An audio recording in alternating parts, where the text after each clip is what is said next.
Welcome to the September 21st, 2017 episode of Reactive Consciousness, our in-depth podcast about what happened to this week in our lives. I'm your host, VyseTheBold, and this is... Lotus Prince. And OldManStompy. So, this week, we are going to talk in length about another trip that my girlfriend and I went on. Earlier this month, actually, we've done quite a bit of traveling, actually, as a result here. We went down to Florida right before the Hurricane Irma hit there, and we had a great time. We had a fantastic time. Really loved it.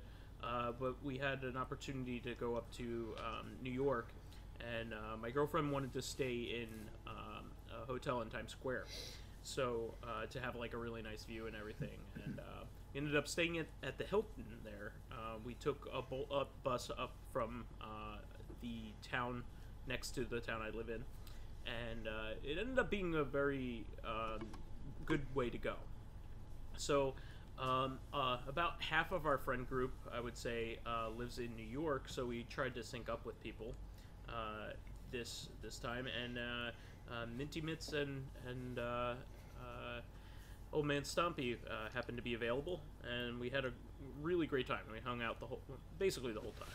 So my girlfriend and I had a really fantastic time going around the city. I got to show her a couple of the places that I knew really well from being around there during college time, and she got to show me a couple things that she knew as well. The first thing I wanted to mention was that kind of going to go through this a little chronologically, is that we got a chance to go to Go-Go Curry, which is one of my favorite fast foods. I don't know if either of you are familiar with Go-Go Curry. I've heard the name. It's a few. There's a Go-Go Curry store maybe 2 or 3 blocks from where my wife used to live before we got married. So we have been there many times. Okay. So Go-Go Curry, for anybody who doesn't know, is a Japanese chain of restaurants that serve what's called katsu, which is the Japanese word for cutlet. So it is a fried piece of meat that... like a chicken cutlet or a pork cutlet. So the traditional katsu is pork. However, it's also made with chicken as well. So at this place, not only do they have really great katsu, but they cover it in Japanese curry, which is one of my favorite things. I love Japanese curry, and it's very filling and very good. And my girlfriend has never had it before, so. We got to go there, and that was really delicious. And then we got to go to one of my favorite comic book stores. There are quite a few great comic book stores in Manhattan. One of them being the really famous Midtown Comics is one of the biggest, if not the biggest, comic book store that I know of in probably the world that I know of. There's probably big manga places in Japan that, are probably of similar size or bigger, but I'm not sure. Yeah, I think I've also heard of a place called Mile High Comics, but I don't think that's in New York. Yeah, Mile High Comics is actually in L.A. or in the from LA area. Just from pictures, that place looks pretty massive. So, yeah, I actually went there. So as a point of reference, San Diego Comic-Con is the largest convention of any kind in North America, and yes. Comic-Con in Japan dwarfs it. So, yes. So I would imagine it's quite plausible that in some other countries there are comic stores which are larger than the large ones here in America, just because there are larger enthusiast populations. So, but I would say that those two are probably the largest in America. That like I can't think of anything that even comes close. Now there's actually a really big one in Pittsburgh that I know of, which is kind of odd considering the population of that town. But anyway.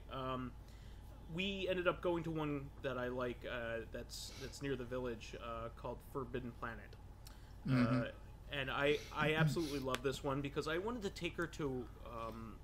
My girlfriend is into like some nerdy things, like she's into film almost as much as me. In fact, in some areas, she like her knowledge is way better than mine. And I've studied, in college and things like that. She just fantastically knows a lot about film, and so I wanted to take her to a place that would be a lot of fun. It wouldn't just be like, comic books and backboarding and all that stuff and new issues. So Forbidden Planet has a lot of memorabilia, a lot of nerdy memorabilia, and it's a really fun place to go to. It's kind of a showpiece.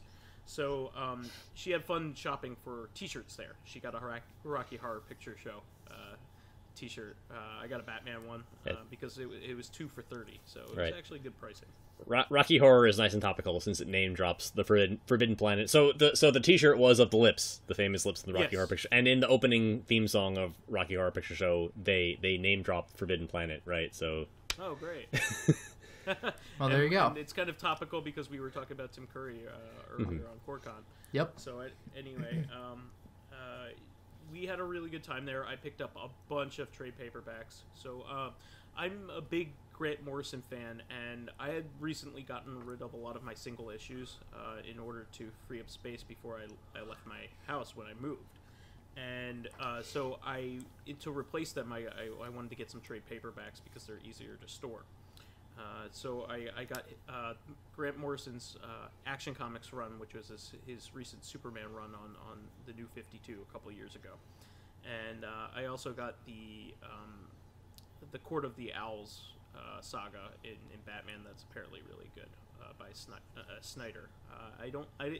That was recommended to me by somebody who was working there, so I'm excited to reread the Morrison run and also read that Batman run. So that was awesome, but the big event that was going on in Manhattan there was my girlfriend really wanted to go to Little Italy and show me the Feast of San Gennaro, who's the patron saint of Napoli in Italy. It's this huge festival. They block off all of Little Italy and fill it with vendors. And this is where we met up with Minty Mitz and OldManStompy. Mm-hmm. And we had a really great time there. We went around. We initially thought, like, hey, we wanted to get into one of the really good restaurants, but it was a madhouse. And, getting served would take forever. And why do that when there are all kinds of awesome street vendors around? So, maybe you can weigh in here, OldManStompy, on the Feast of San Gennaro. Yeah, I mean, I didn't visit it a lot, like, growing up, even though, like, I'm from New York City. I know it mostly because, ironically, it just happened to be a place that I went to with Minty Bits on one of our first dates. There's a high proximity to Chinatown, and she's Chinese, so she's in that area a lot and knows a lot of the places around there. So we stumbled on it a couple of times. And, it's got really good street food, and I like Italian pastries. So... They're some of the best. So I had a great time. The first time we went, actually, not to spend too much time talking about wrestling, but Bruno Sammartino, the original face of the WWF, was giving an interview there. He's, I think, 82 or 83 now. WWF was originally based out of New York, and he was an Italian-American hero, so he's an icon in that community. It was pretty cool to see him giving a street interview at one of the booths in the Feast of San Gennaro. That's where you'd expect him to be. Cool. Yeah, so with Vyse, we just basically got some porchetta sandwiches and some shish kebab and some sausage and peppers, which is I guess besides that and funnel cake is some of the street food most commonly associated with Italian Americans right now. So, well, the porchetta sandwich I was particularly impressed with because for anybody who doesn't know, it's a sandwich with stuffed braised pork on it, and it was particularly flavorful. They put a chili sauce on it. Mm-hmm. It was really good. I was impressed by it. It was very peppery. Yeah, it was very peppery. I liked it a lot. It was caramelized on the outside. Had some texture to it too. Mm-hmm. I particularly really enjoyed it. And there was the usual carnival atmosphere there too. I mean, there was people trying to get you to play carnival games and stuff like that. Sure, there was a midway basically. Yeah, but it was a lot of fun. You know what? I was actually particularly impressed with the crowd there and their behavior. People were generally pretty good about moving around and not being jerks. Mm-hmm. See, in my area, I'm used to being in Philadelphia, which is considered one of the meanest cities in America. No joke. So like anytime where there's a lot of crowds, there's a lot of bickering between like people that don't even know each other. And so I'm always kind of surprised when I go into a really crowded place where people are generally respectful of each other's space and aren't being nasty to each other. Particularly in New York, where some of the the stereotypical New York characters are kind of jerks. I'm walking here. Yeah, that kind of thing, But had a great time. We also had some gelato, and my girlfriend also picked up some really great homemade pastas. So we could have that later on in the week.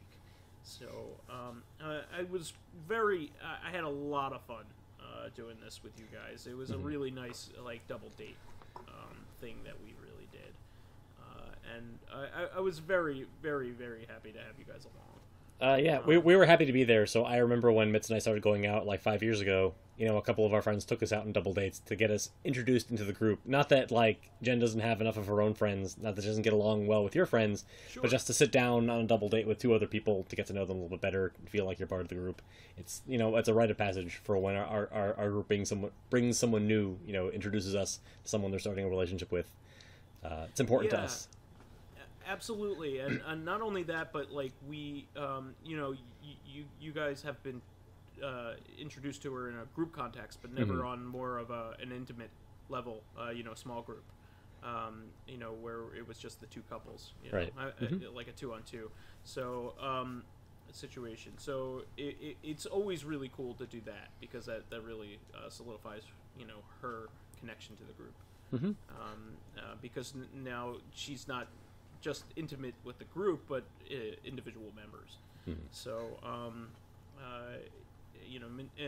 her and Minty Mitz get along very, very well, and I think, and sync up really well when it comes to like girl talk and things like that. So, indeed. And then what we ended up doing was we went back to the. We ended up going to Chinatown Fair, which is a pretty famous arcade for being kind of like a mainstay kind of place. It's kind of disappointing after if it's ever built up at all to anybody, because it's small, but it's a culturally significant place. Anyway, so we went there for a brief moment and saw you do an awesome job on some DDR, both of you.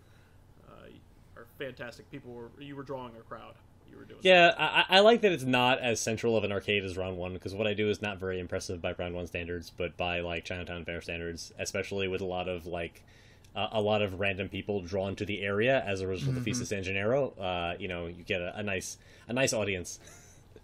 Yeah, well, it was clear that people knew also what good DDR playing looked like as well, because otherwise, why would it even draw a crowd? So.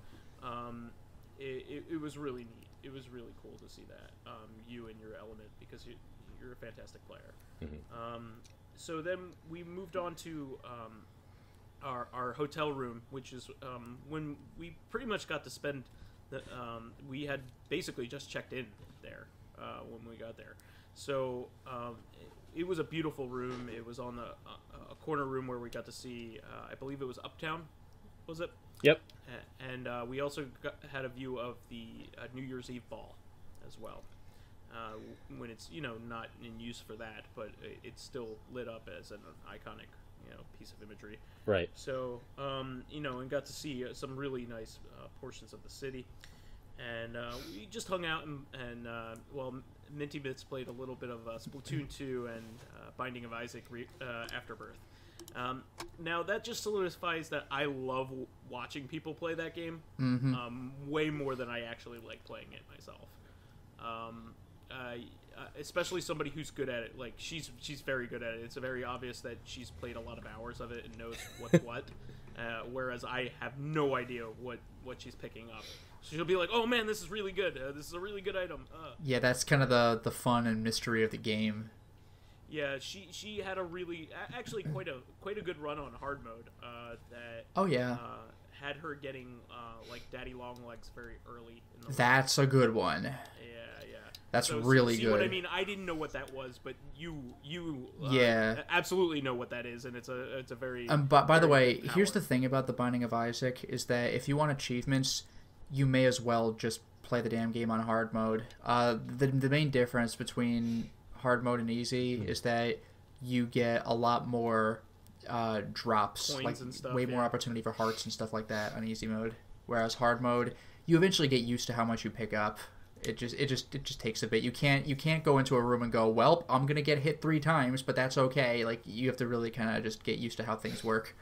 Well, it was also cool because I don't think she ended up dying at all, and this was a really good run, and she ended up being Mom, and that was the first time Mom had been beaten on my file of the game. So I actually got to see the first ending, which was neat. I had never seen the first ending. Here's the funny thing about that too, by the way, is that each time you beat Mom, another thing is unlocked until you've beaten her, like, I forget how many times, 10, 11, 12, or whatever. But after, like, X number of times, one of the things you unlock is just the game got harder. So even though she's on hard mode, she's still not actually on hard mode.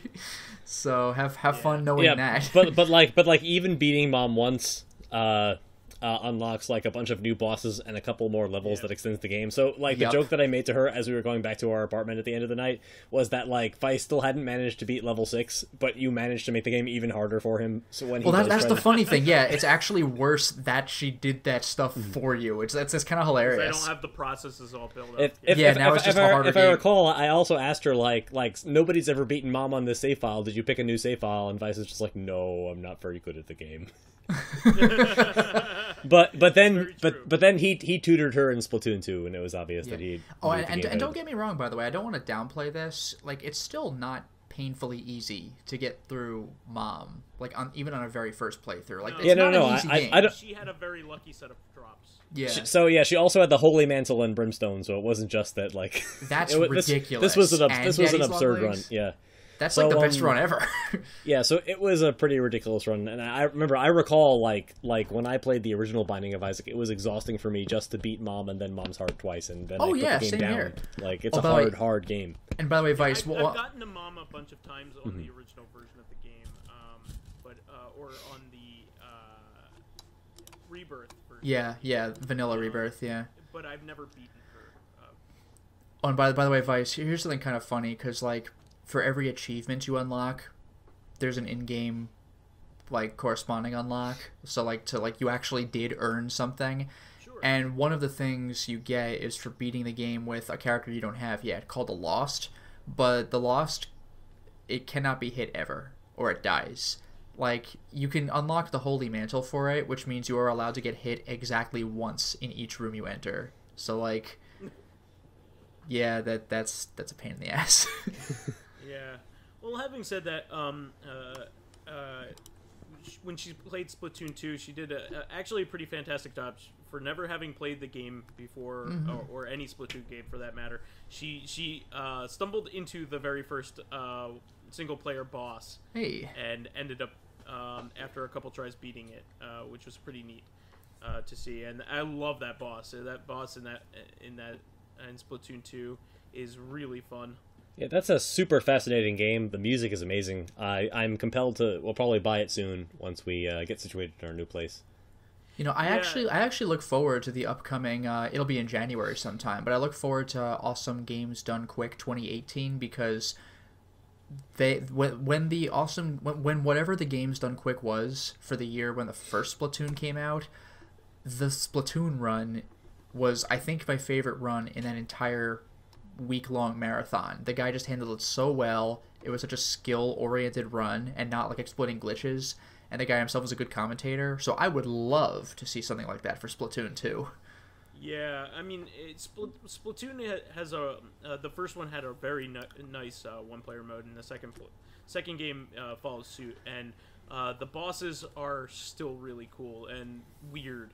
Like the first boss is like a gigantic oven that shoots out like loaves, like anthropomorphic loaves of bread that Nice. you have to. Well, that you have to climb up. they're not anthropomorphic. They're squids. They're octopus. They're like cephalomorphic. Yeah, it's weird. Well, they're anthropomorphic octopi though. Okay. So That makes all the difference. Much and now better. and now they're bread.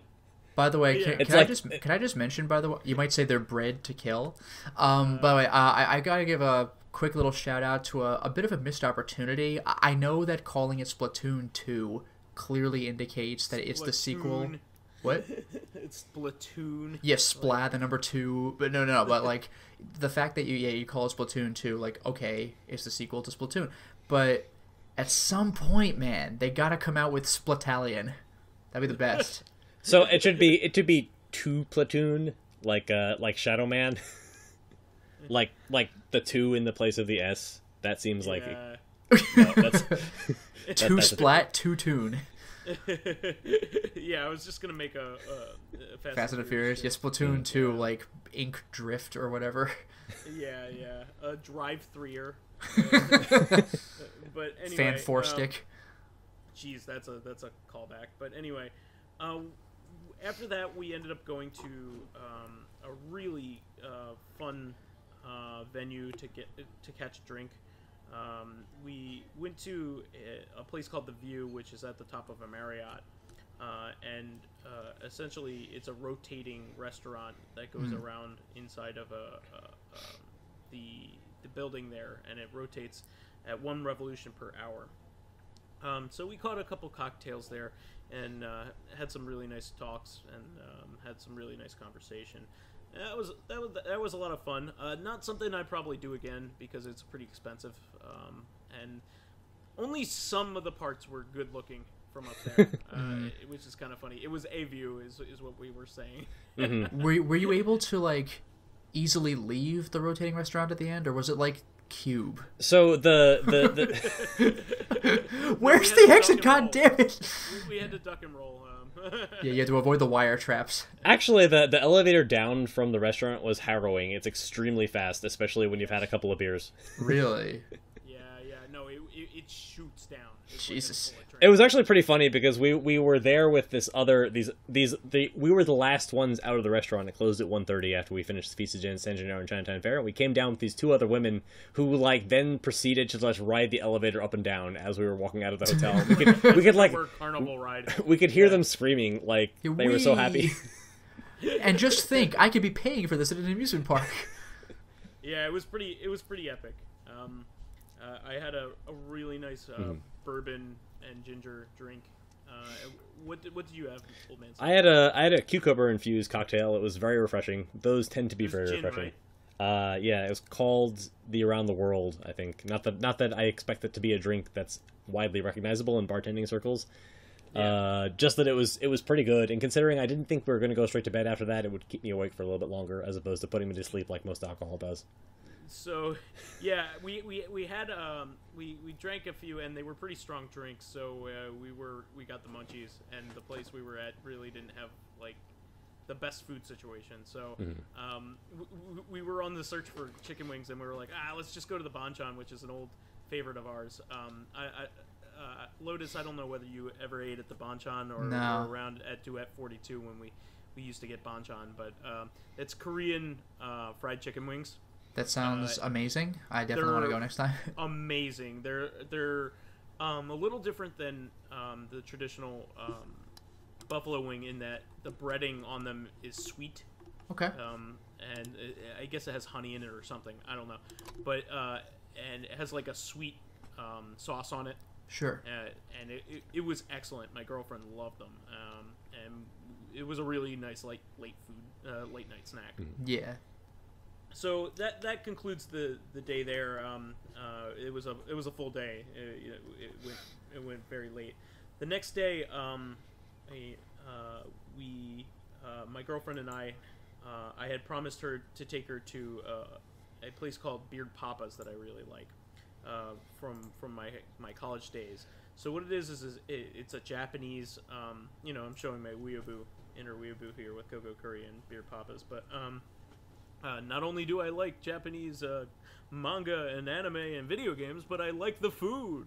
But anyway, he's not just the president; he's also a member. This place called Beard Papa's up in the Upper East Side or West Side. I'm sorry. So it's a place that makes Japanese cream puffs.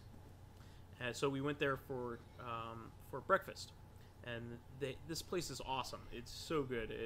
It's like a typical French cream puff, but with like a Japanese twist. It had a green tea filling was the one that I got. My girlfriend got vanilla, and it was fantastic. It was a really good moment, showing her that, and it was romantic, eating breakfast and having a good time after a late night and having a good time the night before. And then we went to the Nintendo World store after that. So the Nintendo World store is a great place because they oftentimes have hard to find or otherwise impossible to find memorabilia for a lot of their characters that they normally don't sell anywhere else. Yep. So my girlfriend's nickname when she was a little girl was Boo Girl. So she bought a stuffed Boo to commemorate that. And there was also a bunch of Metroid stuff going on, and I'm a huge Metroid fan. It's probably my favorite video game series of all time. So, because Metroid 2 Return of Samus had just been released. So, OldManStompy had expressed to me that he wanted to get the special amiibos that had been released for it. A kneeling Samus and Metroid 2-pack. Right. Yeah, so the game had come out on Friday, and I had just neglected to go try to pick up the amiibos when they came out. They were extremely limited in most stores, but Nintendo World is one of the few places where it's actually pretty easy, regardless of demand, to pick up recently released amiibos. Like, for example, when the Palutena Smash Brothers amiibo came out, that was an Amazon exclusive. It was never released in a physical store anywhere in America, but you could pick it up at Nintendo World. Wow. Yeah, so I ended up picking, and it's one per customer, so I ended up picking one up for myself, and Chen ended up picking up the other one. Yeah, the original plan was that Mitz and I would get up in the morning and we would meet them at Nintendo World, or I would go to Dave & Buster's to play some DDR and meet them somewhere uptown. But I think the final quote was that, like, when they told us they were going somewhere, we were like, we will aspire to meet you at Chelsea Market. Well, it was a late night the night before, so we didn't really expect you to go get up early and do DDR. I mean, it's fair that, like, it was your vacation and just my weekend, so we weren't disappointed in the slightest, but we just ended up going there, and my girlfriend knew that I would really like it because I'm a huge dork. And she's very good about allowing me dorky moments, and so she went there and enjoyed it a lot. I ended up also picking up a Metroid T-shirt because there really aren't many Metroid T-shirts. So there really aren't. Yeah. So I'm just glad I was there during a good time in which to pick up stuff for. Yeah, it's not what you went there for, but I've been told they also had like an interesting selection of Pokemon plush. They had one of my favorite themed Pokemon plush lines ever, and I think I'm going to go back there sometime relatively soon to pick a couple of them up, which is the Ditto Pokemon. A long time ago, I picked up a Ditto Pikachu, which, for those unfamiliar, like, the Ditto Pokemon has, like, this little face that's just two little dots in a line, and its, like, story arc in the cartoon was that it could turn into any Pokemon except that it couldn't change its face. Yeah. So I have the Ditto Pikachu, and my phone background is a Ditto Charmander amongst a bunch of regular Charmanders. It's from some meme where it's like it's from like a meme. It's like when you're out with your friends, but you're anxious as hell. That's awesome. That's awesome. Going along with that, they had the entire line of Kirby transformations in plush form. Nice. Which was really neat. So they even had like the Chef, which is kind of an obscure power up because like it only lasts for a moment. Because it, you can only use it once. Well, I guess it was popularized in Smash Brothers Brawl. I think it was. Oh, yeah, it's his final smash. It's his final smash in the third Smash Brothers game. Oh, okay. Yeah, he puts you into this pot and all this other stuff into it. Like all the power ups on the screen just go into it, and then he just launches a bunch of stuff out of the pot. Well, as it is, every single form that I can remember was there. So that was pretty neat. So, and my girlfriend didn't know that, like, I have a bunch of Kirby things around in my apartment because I had won a bunch of plushes over at round 1. Yeah. Which ended up being a lot cheaper than the actual plushes that are around the same size in Nintendo World Store. Because some of them are like $30 and things like that. And well, the extra cost was the sheer amount of skill you needed to pick up the... yeah, I'm sure. Well, for real, though, with claw machines, though, you actually do have to, like... You like, unlike at the Nintendo World Store, you have to put in effort to get them, you know? Sure. There was some amount of money that was spent getting. I don't know. I mean, I have to go all the way to Rockefeller Center and then like buy them, physically pick them up, and carry them to the checkout. I deserve a reward for my hard work. For your effort. Boy, a long, hard day of playing my PSP and picking up Kirby. Kirby and watching the news at News Corp next to the Nintendo World Store, I guess. Yes. Anyway, enough with inside jokes that nobody else is going to understand. But that was particularly fun. We had fun going through there, and I wasn't expecting her to buy something there for herself, and she did, which was pretty cool. We ended up going quickly to the Lego store that was nearby as well. Yeah. And then we went to Chelsea Market, which was amazing. It's a really cool place with a lot of really small food shops and offbeat stuff. And then we went on the High Line, which is a converted railroad, which is pretty neat. And a really cool walkway to be on. It's kind of... It's a park now, right? It's a railroad that's been converted into a elevated park. So you can walk about 30 city blocks through the west side of Manhattan. Oh, okay. And it's got plants. It's got like this walkway where we can walk over some exotic, like imported plants. It's got all these like art installations. Usually there's some events. There are food carts. It's like a big park, but instead of like a park being like square or like a round area, it's just a long... That's walkway. Awesome. Because I didn't know what High Line was when it was first mentioned, so all I hear is converted railroad, and I'm just thinking like, it was converted from a railroad into another railroad. It goes basically up to the Javits Center from the Chelsea Market. So oh, nice. Yeah. So if you ever want a quick path, a direct straightaway line to Comic-Con, there it is. Yeah, quick bit of trivia. There's also a project being undertaken right now. There was a Kickstarter for it a few years ago called the Low Line, which is an underground version of the High Line that's like lit like with an abandoned subway line, or like it's lit by like subterranean like solar simulated light, so that you can grow plants underground. Yeah, it's. I was just about to say like the plants situation wouldn't work, but yeah, if that's different. It's meant to be like an underground greenhouse. I remember we attended the kickoff for the research for the event and the fundraising a few years ago, around the time Mitz and I started going out, and it looked really cool, and I hope that project it reaches fruition, because that'd be awesome. Like it's hard to build anything in Manhattan. You have to build vertically, which means either vertically up or vertically down. And the more space you can use, like the more value you can add to the city culturally. Mm-hmm. Yeah, absolutely. Really neat place to go. I really appreciate you both suggesting that. Mm-hmm. And kind of the last major thing that we did was we went to Artichoke Pizza, which was a really fantastic pizza experience. So they had like these really neat gourmet pizzas there. One that I had that was, and they're really thick slices that have like a lot of volume to them.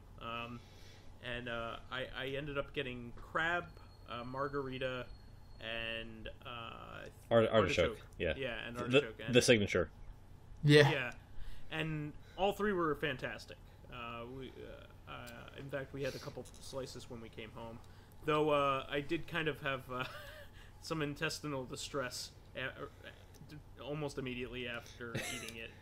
So I'm not sure what caused it, but maybe. Well, you're thinking maybe the crab one. I'm assuming it's the crab one, because I've eaten there many times, including the day before. Yeah, like right before you came to hang out with us, like previously. So it was my second time in 2 days eating artichoke. My wife and I have never had that problem. Yeah. So. Well, it was delicious, and also I have a really touchy stomach, so who the hell knows? But I had so much fun. We really had a great time. I really want to thank you guys for providing great company and great companionship. No, I had a great time. I was glad to see you. It gave us something to do on the weekend when our backup plan was just to sit around and play Final Fantasy XIV for 48 hours, and then we would have had nothing to talk about on Reactive Consciousness, and we would have we never do. We would have just had to see everybody on Tuesday. Ah, shucks. Well, having said that, I think I did want to transition a little bit more into. I know, OldManStompy, you wanted to talk more about Samus Returns in particular, and as kind of a segue. And this is a remake, right? So, like, because it's Metroid 2, so it's the return of Samus Returns. Ah. Yes, actually. Actually, it's a play on that. So, it's called Samus Returns, but it's a reorganization of the words of Return of Samus is the original. And not only that, but you brought the Metroid thing up for a second in the Nintendo World Store, so now we return to the Return of Samus Returns. Yes. Are you proud of yourself? Not really, because it's a Simpsons joke. It's not even really mine, but all right. Oh. Well, we now return to the Return of the Pink Panther Returns. The black of bloater blade. So the takeaway is that Metroid 2, it was a game that came out for the Game Boy in around the end of 1991. I think it was November of 91 in Japan and like February of 92 in the States. It was a great game, but it's not an easy game to play. It's not like a lot of people have it for the Game Boy, and it's not very typical for the Nintendo to release like versions of their very many versions of their like first party titles like on their handhelds and have them be canonical with the main line. Yeah, so they kind of did this with both Kid Icarus and Metroid. They made sequels to them on the Game Boy, and that was because Gunpei Yokoi's team made Metroid and Kid Icarus, but they also made all the early Game Boy games and the Game Boy. So that would be the reason behind that, why it was made that way. I do know that Metroid 2 was one of the most bought games on the system. That's not surprising. It was a really clever game. Didn't it introduce like the Spider Ball? Yes. It introduced the Spider Ball and also the Various suit. So Samus's signature look with the big round shoulder pads with the spikes on it actually didn't exist in the first game. I was surprised when I first played Super Metroid and I saw her wearing not that yet, and I was like, oh. Yeah, and also Metroid Prime as well. Her current look is based off of Metroid 2's look, and actually, I think most people knew Samus before Super Metroid from Metroid 2 rather than Metroid 1. Yeah, and that's the thing. Like, I wasn't a Game Boy guy, so like, everybody at the time knew Super Metroid.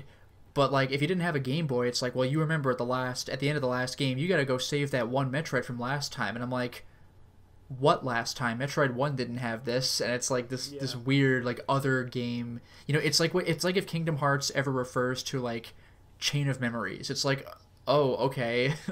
Well, to be fair, if I'm not mistaken, Chain of Memories in Kingdom Hearts was incredibly important to the Kingdom Hearts storyline because half of the members of Organization 13 died during that. No, I know, but it was on like the DS, or no, it was on the Game Boy Advance, and then later it was remade. PS2 port. Yeah, it did get a PS2 port, to be fair, but it's like, remember that time on the GBA when you've been playing on the Sony PlayStation 2 the entire time? It's so weird. It's like, remember those guys that you only just met in Kingdom Hearts 2 and there are 13 of them? Well, actually half of them are dead. Yeah, you met like one, maybe two of them. Yeah, and not only that, but like it's a spin-off game using a spin-off style of play. Like, although, like it was like to be fair, like action the later Kingdom Hearts games, it really feels like they really wanted to use the card-based system or some system a lot like it, because you get more and more of these like roulette-based combat systems in every game other than Kingdom Hearts 1 and 2. So they really like that battling system, and they've tried to reinvent it for like 3 or 4 more games since then. It was also used in Crisis Core as well. That's right. Yeah, you're right. I guess the idea is that like in action RPGs, the encounters tend to play out very similarly. So they introduced this to like force you to use different attacks in different orders because they're randomly delivered to you from a deck. I don't know how good of an idea it is. If RNG is like a central part of your gameplay, it tends not to work out all that well for you. And I'm not into it. Yeah. But yeah, getting back to Metroid 2. So since this was one of the most successful Game Boy games, Nintendo has really gone out of its way to celebrate it quite a bit in its original form. So one of the things that they ended up doing was when the original Super Game Boy version of the Super Game Boy came out, they had custom palettes made only really for that game. Oh. Every other game was pretty much ignored, including other games that were even more popular, like Tetris. Didn't have a special palette, I don't believe.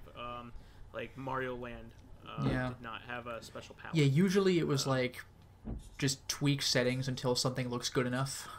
Yeah, so Metroid 2 had its own palette. And with that if I'm not mistaken, the Super Game Boy came out very close in time to Super Metroid, so it makes sense that they would give it a lot of... Yeah, that's the one. Yeah. Oh, by the way, speaking of Nintendo giving like a major callback to like a sort of fan servicey thing, have you seen the box for Return of Samus? The special edition box in particular is like a steel case that resembles awesome. the original Game Boy cartridge, right? Well, yeah, I mean, not only that, but I think the reverse art, or maybe the inside art or whatever, like, is the original Game Boy, like, box art cover presentation and everything. It looks pretty gorgeous. Yeah, so the customer-facing cover is a more modern interpretation of the same pose that Samus is doing on the original version of the game. But in the special edition, it has a reversible cover that is the exact. It is the Game Boy. It's like the old cartoon look, which is pretty neat. Yeah. So the takeaway from this is that Metroid 2 was a fantastic game that Nintendo loved, and it deserves a remake. And it's amazing that no one's tried to make another Metroid 2 remake in the intervening time between then and now, right? Yeah, no one. I can't believe there isn't another Metroid 2 remake. So here's the thing about this game is even though it was a really great game and also provided a one of the longer experiences in the early Game Boy history. It provided a long adventure that required saving and things like that. It has technical shortcomings in the fact that it was made in the era before Metroid games had an in-game map, which is is probably the major flaw in going back and playing the original version of the game. You get lost very easily.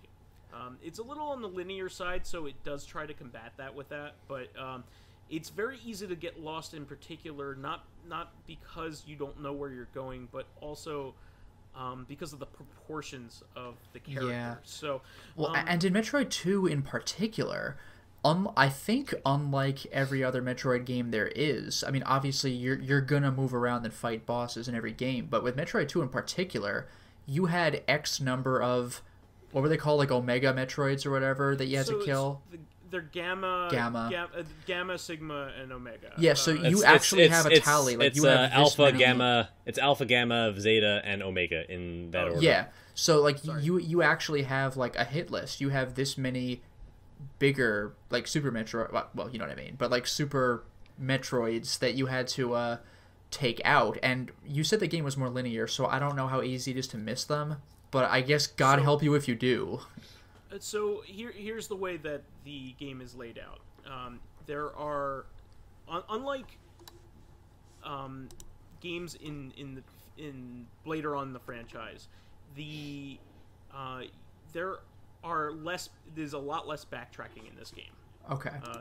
So if you go to a section, chances are you're supposed to be there, because the additional sections in the game are all blocked off by lava that you cannot get through. You can't even spam it through it or even try to sequence break through most of it because it's too overpowering. It kills you almost immediately. You can in Super Metroid, but you have to know exactly what you're doing. Like, you can, but you really can't. This but you is can. a different type of lava, though. Like, this lava like drains your life almost immediately. Okay. So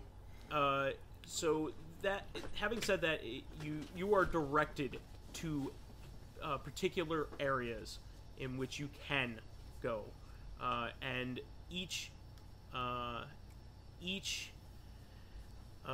area it will tell you how many Metroids are left. Okay.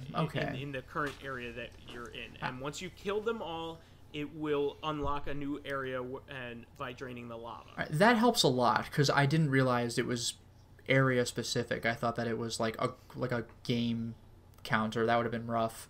Oh, by the way, regarding this isn't quite the same thing, but I've heard that in the remake on the 3DS, apparently you have the option to go old school. I think with no map. I forgot if there was no map or what, but you definitely now have a map. And I think there's also the option to have a little thing that pings at where, like, items not are, but kind of are. So I guess I'll take this one over because I actually bought the game and I played about an hour and a half of it already today in the intervening time. So the game is structured to be a little bit easier to navigate. For one, of course, there's a map, but also I've never seen this in Metroid before. You have what's called the scan pulse. Where you have an energy bar that you can use basically to activate magic powers, as far as Metroid is concerned. It's just a secondary meter for doing all these special things. I only have the scan pulse right now, but what it does is it basically reveals a segment of the map that's about a 5x5 pattern centered on Samus, and it will show a new power in the series. Yeah, the closest thing I've ever seen to that was Super Metroid's vision that focuses on one particular area of one particular screen. Right, the X-ray vision. So it will also show you where breakable blocks are in your vicinity and like what you'll need to break them, which is very similar to the X-ray device. Okay. So it makes navigation a little bit easier because it sort of tells you where the hidden rooms are, but it doesn't explain to you how to get there, and there are plenty of rooms I've seen so far in the game where there is no visible entrance in the map, so I know I'll have to figure that out on my own. The structure is a little bit easier to follow in the sense that in the original game, once you killed all the Metroids in an area, you just hear like an earthquake, and the lava would drain, and actually sometimes there was even one level where the first time you fought, I think it's an Omega Metroid, you'd fight an Alpha, and then the lava would rise and trap you in that area, and you'd go all the way around and find an Omega Metroid where the Alpha Metroid was, and you have to kill that one too, and then you'd be able to escape. So it's a little bit arbitrary how the game was structured. In this one, there's gates, like there's these little like pedestals that have pictures of a Metroid on it, because I guess we have a little bit of the benefit of hindsight in that we know that there was a conflict. As of Metroid Fusion, we know there was a conflict that went on this planet where the Chozo invented the X parasite to eradicate the Metroids on planet SR388, if I'm not mistaken. Yeah, I think the original conceit was that the Metroids were invented, were also created in order to harvest energy or something like that, and they ended up being deadly. It was an experiment that went wrong. So they killed everybody on the planet. But I should also preface the fact for anybody who doesn't know that this is a game basically about genocide. Yeah, that is true. Yeah, that's literally the goal. Well, that's the whole conceit of the game is you're going to the home planet of the Metroids to make sure that no Metroid ever causes another problem ever again. And that's what intrigues me. Like, I mean, I guess you need the planet, but if you want to wipe out a species, you'd think you just send some sort of planet-busting bomb or whatever. But no, land there, kill every one of these by yourself. Hunt them down and kill them one by one. And and make their friends watch too. It's just Jesus, Samus. So that's why Super Metroid, the entire point of Super Metroid is to try to sort of redeem yourself. Well, that's the whole end of the game is you have one final Metroid and it's a baby, you know. And I'm not ruining anything for anybody because most people have played Super Metroid and that's the beginning of Super Metroid. Yeah, right? that's how the game opens. Yeah. Yeah, right. Yeah. So you're left with one baby Metroid left, and it latches onto Samus as her mother essentially. Yeah. And that's kind of what Other M's about too. But anyway, in it she finds compassion to not kill it. Speaking of spoilers that shouldn't be spoilers anymore, you just gave away the Samus as a woman. Now they'll know. So So as, anyway, as though nobody's seen Zero Suit Samus in like any game at this point. Yeah. I did, before we got too far away from this, I did want to also mention, what my original point on why the original game was difficult to play, was the perspective. Your character is very big on the screen in the original version, to the point where it's hard to get your bearings as to what the environment looks like as a whole. Yeah. So I did want to mention that. But yeah, we could go back to the structure. Anyway. Yeah. So at points where the lava would drain, now there's like a statue that has a picture of a Metroid, and it seems to make sense because now we know that the Metroids were produced by the Chozo, so it would make sense they would have statuaries of the Metroids like they do have statues of everything else. And it has a number of lights, which are like which basically tell you how many Metroids you have to kill and like absorb their genetic information and like deposit it in this little statue to drain the lava to the next area. So it's a much more logical progression, and it's easy to know where you're supposed to be to proceed to the next area, which is a big improvement. In general, like what I'm most curious about is, well, I mean, calling back to like Metroid Zero Mission, which was the attempt to remake the original Metroid on the Game Boy Advance. An excellent remake, by the way. Yeah, there was a lengthy postscript chapter after the end of what would have been the original Metroid. So that's where Zero Suit Samus actually comes from. After you beat Mother Brain at the end of what would have been the original Metroid, you try to take off, your ship crashes, and Samus doesn't have access to her power suit for a while, so there's this stealth segment where Samus is in her like regular Zero Suit. They call it the Zero Suit because it's from Metroid Zero Mission.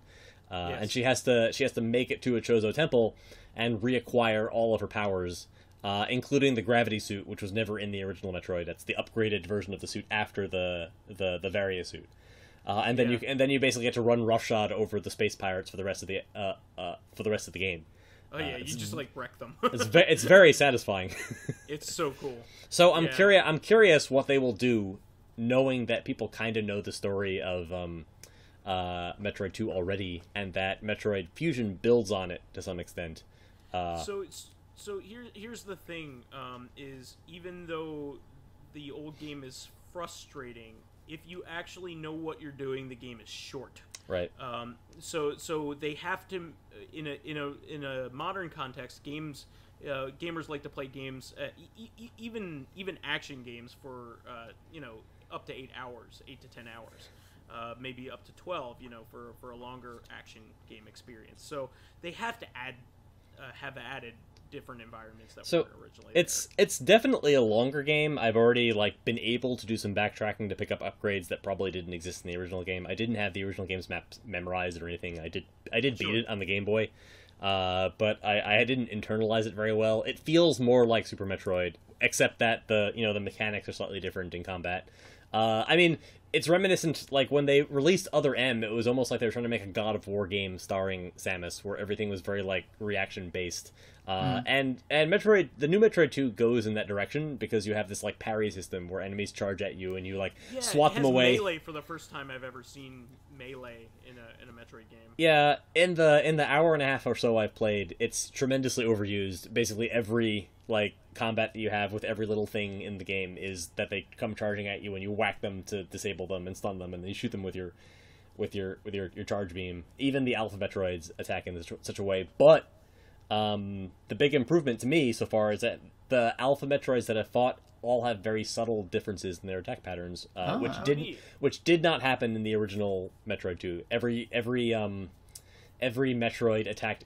Every Metroid of a certain species attacked in the exact same way, and the only distinction was what the environment looked like. But these are a little bit more involved, and I'm looking forward to fighting more of them. I think there are also more Metroids in this game than there were in the original. Sure. The counter is on the bottom at all times. You know exactly how many Metroids there are on the planet, yes. As well as how many you need to clear. There's a counter in game. They tell you very distinctly what your mission is. Yeah. So, this is actually, it's kind of great to talk about this in a full context as well, because this was one of the games that I really wished was remade out of Nintendo's games. Now, Nintendo's original games were generally really great. I mean, to me, the original Mario Brothers doesn't need to be remade. It was with Mario All-Stars, but only like a graphical facelift. And in the end, I actually like playing the original version of the game better than playing like the upgraded version. So like looking back at most of Nintendo's like games, like most of them don't need to be remade. I mean, there have been a few remakes over the years. I mean, you had Kirby's Adventure was remade on the Game Boy Advance, and that was a good remake. And there have been slight upgrades too. Castlevania on the Game Boy got the Wii Virtual Console treatment, like the remake. Well, that would be Konami. I'm talking about like straight up Nintendo. Okay, Nintendo specific. Of course, the Pokemon games generationally, you had Fire Red and Leaf Green. You had Heart Gold and Soul Silver, and now Omega and Alpha Ruby and Sapphire. And of course, you also have the Mario and Luigi Superstar Saga remake that's coming out next month for the 3DS. Yeah. Now that game I don't think really needed a remake, but it's kind of cool. I mean, I like the Mario and Luigi games, but I think the original is perfect as it is. I did actually watch a Let's Play of it fairly recently, and it doesn't age well at all. It's probably for the best if really? they. Yeah, I mean, it's not like it's a bad game, certainly, but it really didn't age well. I love Partners in Time in particular, but anyway, and Bowser's Inside Story, that was another good one. But I did want to say that the next remake that I would like to see from them, or at least a spiritual successor, would be a Zelda 2 remake. Yeah, that game's kind of asking for it.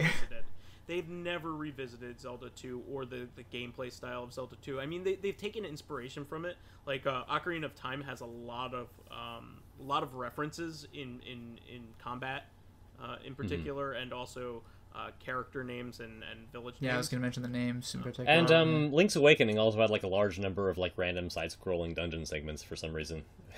Yeah, that's true. Yeah. I mean, even the original Zelda kind of had a little bit of side-scrolling going on, but in the where you collect the dungeon items. Oh yeah, sure.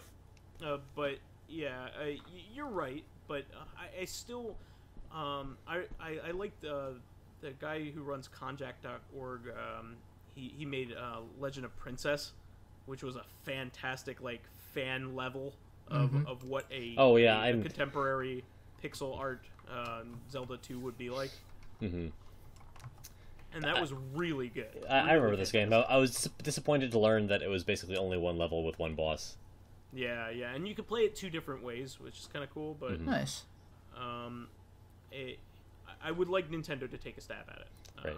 That'd be cool. I mean, and you never know, because like in Smash Brothers, a couple of the background music is like the dungeon music from Zelda 2. Oh, Zelda 2's music is great too. It really is. Like, and a lot of people know it without even knowing where it's from. So I mean, they've remade Fire Emblem Gaiden. They've remade now Metroid 2. So you'd think that Zelda 2 would be like next on the list if they're exploring modernizing some of their like, and they properly released Star Fox 2 too. Right. Yeah, and that wasn't even intentional. not only that, but like Fire Emblem Gaiden was a weird ass game that like not many people liked. So was Zelda 2 for a lot of people. I mean, I liked it well enough, and I played it on the NES, but that's what I'm getting at. Yeah. Is maybe they're open to reinterpreting some of their less than perfect experiences to make them a lot more fun. And, sure. So and a lot of their remakes have totally replaced their original versions. Like I hardly think that I'm ever going to play the original, Metroid 2 here after playing this. I certainly am not going to play the original Metroid because the Zero Mission really improved it. It just had too many flaws that make the game very user-unfriendly now. I will say that the first time I played the original Metroid was after playing Zero Mission because it was unlockable, once you beat that game. So, like, I did it just because it's a piece of gaming history. I don't think I would do it again. Yeah. I'm not saying it wasn't important and that it didn't do a lot of really important things. Of course it did. But it's not fun in modern context. In particular, the fact that you have to grind your health all the way up after you die. Right. You have to do it by continually killing enemies and getting health drops, Mm-hmm. And it can take you like an hour to power all the way back up. I mean, it's ridiculous. Don't I know it? Shouldn't be like that. It shouldn't be like that. Mm-hmm. It should power you up all the way when you first start from a safe spot. So anyway, did you ever? I know we're gonna try to wrap up soon, but I did want to get your quick opinions on how this compares to AM2R. Did you play that at all, OldManStompy? I played A2MR about as much as I played the current remake. I played it for about 1 or 2 hours. Around the time that the original cease and desist letter went out, meaning that I wanted to pick it up before it became unavailable on the internet easily. So, for those unfamiliar, we made a sort of a twee reference to this earlier, but there is actually a very famous fan remake of Metroid 2 called A2MR, which stands for Another Metroid 2 Remake, or AM2R, right? AM2R. Yeah, Another Metroid 2 remake. Yeah. And it's called that because there are, like, at the time that this project began, there were like a lot of Metroid 2 remake projects ongoing on the internet, and this was the one that survived and actually like made it to release, and it is like one of the best fan games out there. I was gonna say, other than Streets of Rage remake, probably like these two games are the two fan remakes to play. They are absurdly good. In fact, I would say that AM2R is on the level of care and detail and polish that Zero Mission was on Nintendo's own thing. And so much so that AM2R has some of my favorite moments in video gaming history. It actually has some really fantastic bits in it.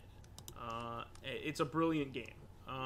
So, having said that, I hear there's some rumblings of people saying that they like this game, Samus Returns, but not nearly as much as the fan remake. So, I'll be honest, I want to like the new game better. Not that I don't like AM2R, but like as a general rule, AM2R borrows heavily from Super Metroid in the way it plays. And like when a game basically takes sort of... It's hard to tune a remake. So an example of a poorly tuned remake that's still a fun game would be the new Crash Bandicoot games. Like, for those unfamiliar, like there's an issue where the levels of the 3 Crash Bandicoot games were placed into the game more or less exactly as they were in the original PlayStation games. But Crash has a slightly different control scheme, which is now uniform across all the games in the compilation. What that means is that there are some jumps that are which you expect in the original games to take like all of Crash's jump to get over. Now he'll slip and fall over the edge because his physics have changed slightly, because they've tried to shoehorn this singular Crash model, physics model into every game. Well, and I remember it was kind of funny because when the PS4 trilogy remake or remaster came out, like tons of people were saying how hard it was, and there was immediate backlash like, well, games are just harder back then, get used to it. Stop whining to me with your brand new auto checkpoint. Like, no, they are actually harder than the original for that reason. So for AM2R, it built on Super Metroid, right? As opposed to the new game, which is a fairly fresh remodeling of the Metroid system with a whole bunch of new bells and whistles. So sort of at a basic level, I sort of want to appreciate this game more because Nintendo is so good at making polished games. And like, it's not that this one guy who took a decade to make this game doesn't deserve a lot of credit for making an amazing game. It's a tremendously... He made entirely new bosses. He made entirely new environments. He introduced entire new concepts of mechanics. He also has a bunch of cinematic stuff that makes it a lot more satisfying. Like he did a lot. He also emphasized certain bosses a lot more. And completely reinvented their patterns. Sure. I mean, it will still be... I'm going to play both games. At some point, I'm going to revisit AM2R, and I'm going to play them both. And I'm sure they'll both be fantastic. But I'm a little sort of burned out on fan remakes because there's sort of a... Okay. There's a... The other example that I can make is Binding of Isaac Anti-Birth, which is a fantastic mod of the original Binding of Isaac, but it took so long to make that it's not compatible with Afterbirth Plus. Oh, really? I didn't even know that. Which is, like, hilarious, because the whole point of Afterbirth Plus was to add modding tools to The Binding of Isaac. Huh. Yeah. So these guys, they spent years and years and years making this new mod for The Binding of Isaac Rebirth, and it's more or less been obviated by the API hooks that have been added in Afterbirth Plus. And it has a lot of, like, care and detail sort of put into it, but people oversold it hard, and they, you know how the internet gets. People talked about how they were never going to buy Afterbirth Plus because they couldn't play Antibirth with it and all this other garbage. And like the Can't Antibirth, we just have both? Jesus. even the Antibirth people were mad. They were like, "No, we're never going to make this game compatible with Afterbirth Plus. We're not going to bother. Afterbirth Plus is garbage." They were very vitriolic about it. Like, so like There is a stigma to Afterbirth Plus. There is. Yeah, I mean, but mostly because it wasn't really intended to be a maximum expansion. It was intended to be API tools that also happen to have, like, a little bit of extra content for Binding of Isaac. It just happens to render the game incompatible with previously existing mods, you know, because it's a game in active development. That's to be expected. Mm-hmm. So it's not so much that I'm not gonna like AM2R. It's just that modding games that aren't mods have less baggage. Yeah. Well, on that note, I did want to just quickly say that the good thing about this, though, is that we don't have to pick. Exactly. We can play them both. And they are two different interpretations that go in completely different directions of the same game. And if they're both good, who gives a shit? We can play them both. Yeah. Right? So I don't need to rank them. I can enjoy both of them for what they are. Mm-hmm. And you can't even say, like, oh, the art's better in the one than the other either, because one of them has fantastic, beautiful pixel art, and the other one has, well rendered, 3D art. Yeah, it's just pick your art preference. Really, it's not like, oh, that artist is clearly more talented than the other one in the same medium. Sure. So, having said that, we're a little long in the tooth here, but did you want to have any final thoughts on that, OldManStompy? I'm sure we'll follow up on this. Yeah, no, I would love to play them both, and I would love to follow up on this. I'm sure I will love both games, independent of my opinion as to, like, ontologically which one I like better. Sure. And I'll have a chance to play the game myself. So I beat AM2R, so I can go into it after I've beaten both. Sure. Having said that, I want to transition here to our outro. That's the show for this week. Please remember to subscribe to the Corrective Consciousness YouTube and SoundCloud pages. While there, please give us thumbs up, likes, 5-star ratings on iTunes. It helps us promote and spread awareness of the show, and any bit of encouragement helps keep the show going. You can also catch us on Tuesday on our sister podcast, Corrective Consciousness, the podcast about our lives and pop culture. Finally, you can friend me as VyseTheBold, VyseTheBold on Steam, PSN, Xbox Live, and Twitter. And you can follow me on my YouTube channel, Lotus Prince. You can contact me on Twitter at Lotus Prince. And finally, if you are interested in seeing some of my videos early, getting in on exclusive live streams, or even selecting upcoming games for me to Let's Play, then consider swinging by my Patreon, which is at patreon.com/LotusPrince. And you can find me as OldManStompy on basically every major gaming and social media channel except for Steam. You can also find me on Final Fantasy XIV on the Ultros server, so drop us a line if you'd like to play some Final Fantasy XIV. And you can also find me on Lotus Prince's channel and is currently running Undertale LP for a couple of weeks. So just drop me a line in the comments. I'll probably be trolling the comments. just like I trolled the commentary. Yes. Yep. Well, have a good week, everybody. We will see you back again on Tuesday for Corrective. Until next time, everyone. Cheers.